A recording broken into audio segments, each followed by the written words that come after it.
Bonjour, bonsoir, chers frères et sœurs de la grande famille de l'Église évangélique au Maroc.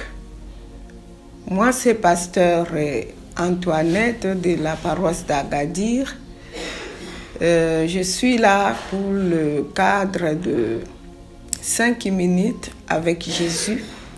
Et je profite de cette occasion pour vous présenter les vœux meilleurs pour l'année 2025. À cette occasion, j'aimerais que nous puissions lire la parole de Dieu dans l'Ancien Testament, le livre de Jérémie, le 33e chapitre du 1er au 9e verset. Il est écrit ce qui suit. La parole de Dieu fut adressée à Jérémie une seconde fois en ces mots, pendant qu'il était encore enfermé dans la cour de la prison. Ainsi parle l'Éternel qui fait ces choses, l'Éternel qui les conçoit et qui les exécute, lui dont le nom est éternel. Invoque-moi et je te répondrai, je t'annoncerai des grandes choses, des choses cachées que tu ne connais pas. Car ainsi parle l'Éternel, le Dieu d'Israël, sur les maisons de cette ville et sur les maisons des rois de Juda, qui seront abattus par les terrasses et par l'épée. Quand on s'avancera pour combattre le Chaldéen, et qu'elles seront remplies de cadavres des hommes que je frapperai dans ma colère et dans ma fureur, et à cause de la méchanceté desquelles je cacherai ma face à cette ville. Voici, je lui donnerai la guérison et la santé, je les guérirai, et je leur ouvrirai une source abondante de paix et de fidélité. Je ramènerai les captifs de Juda et les captifs d'Israël, et je les rétablirai comme autrefois. Je les purifierai de toutes les iniquités qu'ils ont commises contre moi. Je leur pardonnerai toutes les iniquités par lesquelles ils m'ont offensé, par lesquelles ils se sont révoltés contre moi. Cette ville sera pour moi un sujet de joie, de louange et de gloire parmi toutes les nations de la terre qui apprendront tout le bien que je leur ferai.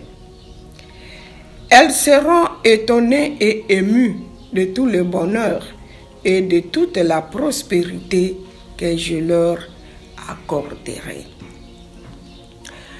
Ici, c'est Dieu qui s'adresse à Jérémie, le prophète, pendant que le royaume de Juda et d'Israël était captif, déporté en Babylone.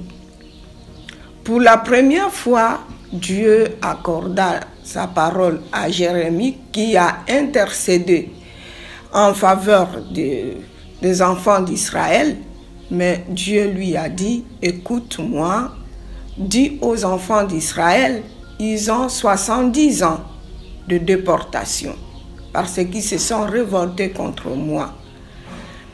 Mais cette fois-ci, Dieu vient, il promet la délivrance, il promet le ramener dans le pays d'où ils étaient sortis.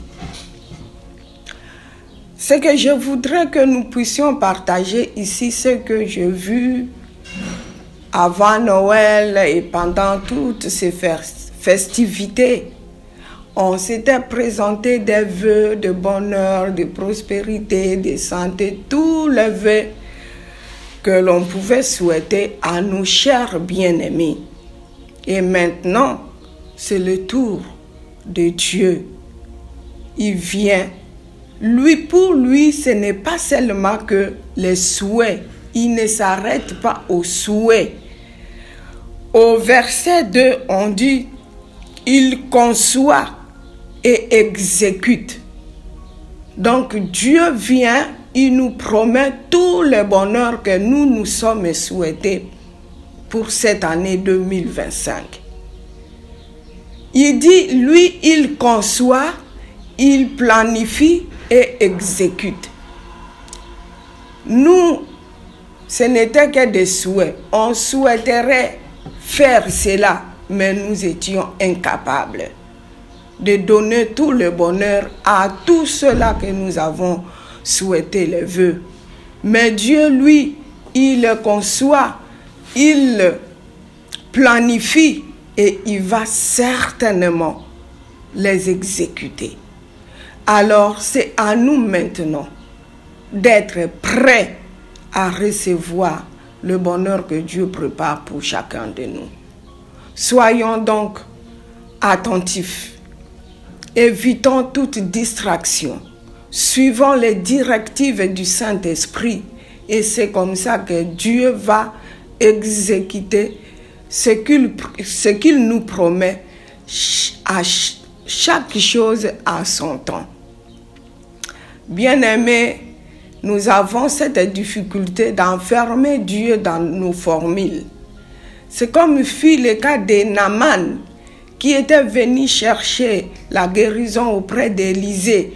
Mais quand Élisée lui dit, l'homme de Dieu lui dit d'aller se baigner 7 fois dans le fleuve Jourdain, il s'est fâché. Il était vraiment furieux. Parce que pour lui, l'homme de Dieu devait sortir, le toucher et invoquer Dieu. Il enfermait Dieu dans cette formule-là. Pareil au paralytique qui était à la piscine de Bethsaïda. Quand Jésus lui dit, veux-tu guérir? Il lui répond, je n'ai pas quelqu'un pour me jeter dans l'eau quand l'ange a agité l'eau. Parce que la formule était comme ça. Mais Jésus lui dit, prends ton lit, marche. Et puis il fit guérir. Naaman, quand le serviteur lui a dit, obéis à tout ce que l'homme de Dieu t'a dit, il s'est baigné cette fois et il fut guéri. Donc, ne fermons pas, ne renfermons pas notre Dieu dans nos formules, mais suivons donc les directives du Saint-Esprit et certainement, chacun de nous aura ce dont son cœur désire. Que Dieu nous bénisse au nom de Jésus-Christ.